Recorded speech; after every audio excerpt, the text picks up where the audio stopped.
anak ayam liburan ke Korea. Selamat pagi, siang, sore, atau malam semuanya. Pagi, nah gitu dong. Apa malam ya gitu dong. Kalian tuh harus menjawab. Walaupun saya nggak tahu kalian mau jawab apa enggak itu. Jadi kita dari masih pengangguran yang masih menganggur teman-teman. Jadi kalau kalian nggak ingin kami nganggur, makanya kalian subscribe ya. Oke, jangan lupa diaktifkan loncengnya biar kalau kita upload itu ada notifikasinya gitu loh teman-teman. Dan jangan lupa di like. Jangan lupa di komen juga, mau ngomen ngasih saran apapun tidak apa-apa teman-teman. Mau, mas, kak kamu itu kok tuh apa namanya gitu itu gak apa-apa, kami gak baperan tuh. Kita selalu menerima kritik maupun saran teman-teman. Oke, jadi jangan lupa ya di komen apapun itu. Males ya kamu ini ya. Jadi pada kali ini kita akan membahas film My Rainy Days, film dari Jepang yang rilis pada tahun CMEIW ya. Kalau nggak 2009 ya 2010 teman-teman, gitu ya. Jadi kita langsung masuk ke dalam filmnya saja, nggak usah banyak sing-song, oke? Ya terserah, ya gitu dong. Dia adalah Ozawa Koki, seorang profesor yang bekerja di sebuah lembaga pendidikan sebagai seorang pengajar sejarah. Aku nggak sosiologi ya, nggak tahu. Oke, lanjut lagi. Jadi beberapa tahun yang lalu Koki ini telah divonis memiliki penyakit tumor otak yang akan merenggut nyawanya dalam 3 tahun, kecuali ia mau operasi. Ya walaupun operasinya juga mempunyai resiko yang cukup tinggi gitu loh teman-teman. Yaitu apa? Yaitu merusak otaknya sendiri. Jadi sejak saat itulah ia memiliki kebiasaan menghitung mundur sisa waktu hidupnya. Kayak film An Angel with Wings ada di atas ya. Oke, lanjut. Sedangkan dia adalah Ozawa Ryo, seorang siswi SMA yang sangat cantik. Seperti kata pepatah, bekerja keraslah sampai tetanggamu mengira kamu ngepet. Jadi, walau ia ini masih SMA, Ozawa Ryo juga memiliki pekerjaan yang membanggakan. Yaitu apa? Yaitu open BO. Boket gitu teman-teman, best offer gitu teman-teman. Selain itu, Ryo juga menjadi simpanan om-om yang sangat kaya teman-teman. Ozawa Ryo ini memiliki otak yang sangat manipulatif dan cerdik, sehingga ia dapat memperalat orang dengan mudah demi keuntungannya sendiri. Contohnya begini teman-teman, suatu hari ia menyelamatkan cewek culun yang dibully. Cewek itu bernama Tomoko. Ia dibully oleh teman Ryo yang bernama Naoko. Ryo memanipulasi Tomoko agar ia terlihat sedang menyelamatkannya. Sehingga dengan cerdik, Ryo mengajak Tomoko bergabung dengan geng open BO-nya itu teman-teman. Aduh, siapa namanya si Ryo ngajak kok yang aneh-aneh sih. Kenapa nggak ngajak latihan fitting gitu? Enggak, lanjut.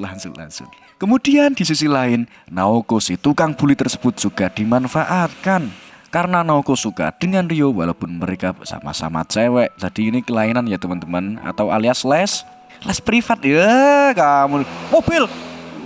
Oke, lanjut. Maaf ada gangguan teman-teman. Lanjut ya. Kemudian ada juga yang lain teman-teman. Jadi saat berbisnis dengan mucikarinya, Ryo memfoto pelanggannya saat jalan dengan teman-teman gengnya, sehingga ia dapat memalak para pelanggan itu.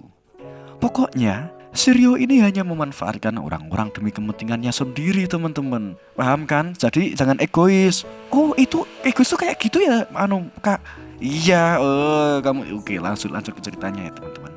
Jadi suatu hari Ryo and the gang dibuat kaget karena foto-foto yang dikirim oleh studio foto tertukar dengan punyanya Pak Koki. Karena nama marga mereka sama, yaitu Ozawa. Oh, Maria Ozawa.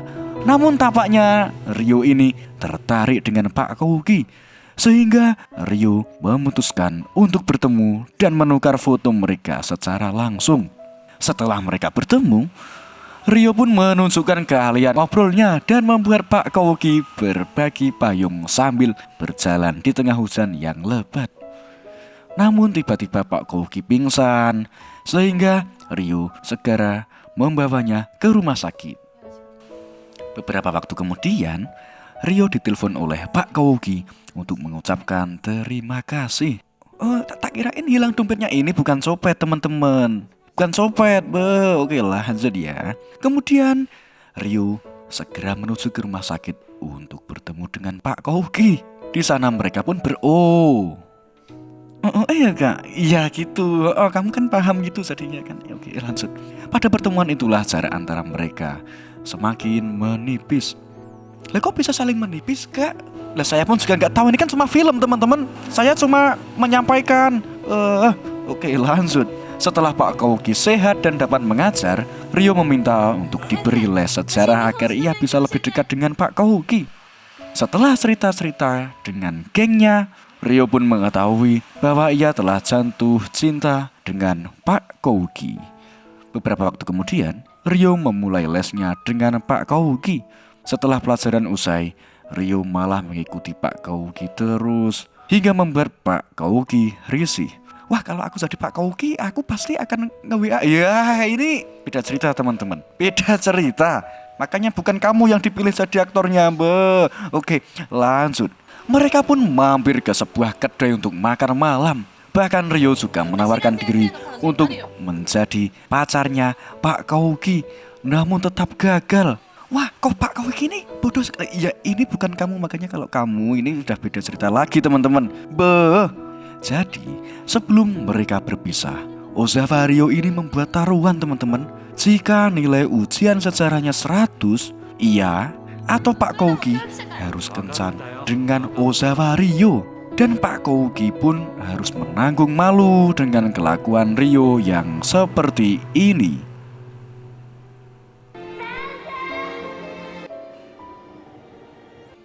Setelah kejadian itu, Rio memutuskan untuk bilang ke teman-temannya bahwa ia akan berhenti open BO demi memperjuangkan cintanya. Rio juga putus dengan Naoko yang notabene adalah pacar ceweknya Ozawa Rio. Mulai saat itu, Rio serius belajar demi mendapatkan nilai sempurna di ujian sejarah, dibantu oleh teman-temannya juga.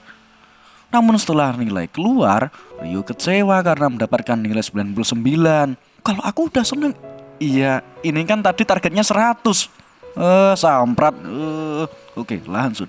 Ia pun melaporkan nilainya kepada Pak Kouki. Namun setelah dikoreksi ulang oleh Pak Kouki, ternyata nilainya menjadi 100 karena perbedaan kurikulum gitu teman-teman. Dan dipastikan mereka berdua berkencan gitu teman-teman, paham kan? Kan tadi kan udah taruhan itu loh. Oh iya aku ingat lagi kak, ya gitu dong. Oke lanjut. Kemudian mereka pun mulai berkencan. Ozawa Rio diajak oleh Pak Kouki ke tempat-tempat bersejarah. Ya konsepnya tuh kencan sambil belajar gitu teman-teman. Gak kayak kalian kencan kok di kafe. Ya kan terserah aku lah wong. Iya maaf. Oke lanjut. Kemudian keesokan harinya, Ozawa Rio memberikan oleh-oleh kepada teman-teman gengnya berupa souvenir sejarah. Tak terkecuali si Naoko yang sebelumnya marah karena diputusin sama Rio gitu loh. Kemudian hubungan Ozawa Rio dengan Pak Kouki ini juga semakin dekat dan intens. Bahkan Ozawa Rio sering membuat malu Pak Kouki dengan tingkahnya. Mungkin karena sunap alias nepsu. Pak Kouki akhirnya mencium Rio di perpustakaan.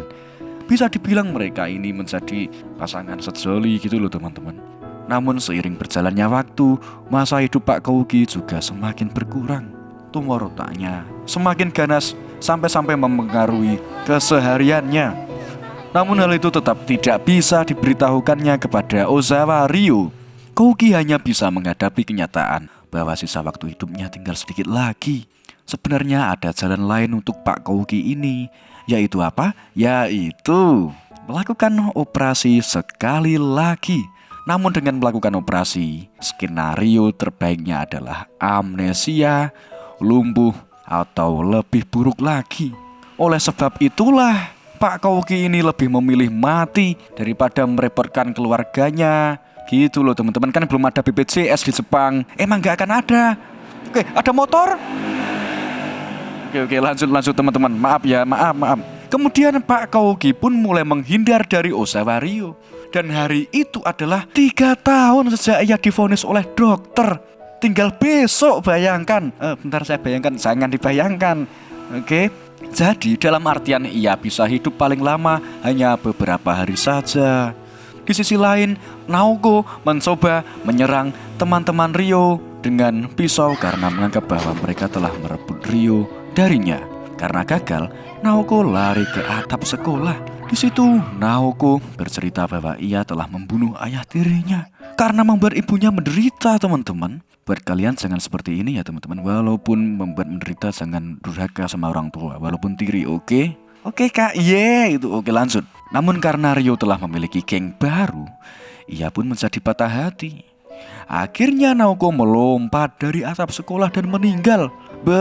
Sudah membunuh ayah tirinya, mana lompat lagi, Naoko, kalian jangan seperti ini ya teman-teman. Walaupun keadaan kepepet, jangan pernah bunuh diri, ingat itu.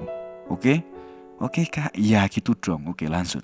Kemudian sejak saat itu Ozawa Ryo menjadi berpikir tentang persahabatan tanpa pamrih dengan teman-temannya.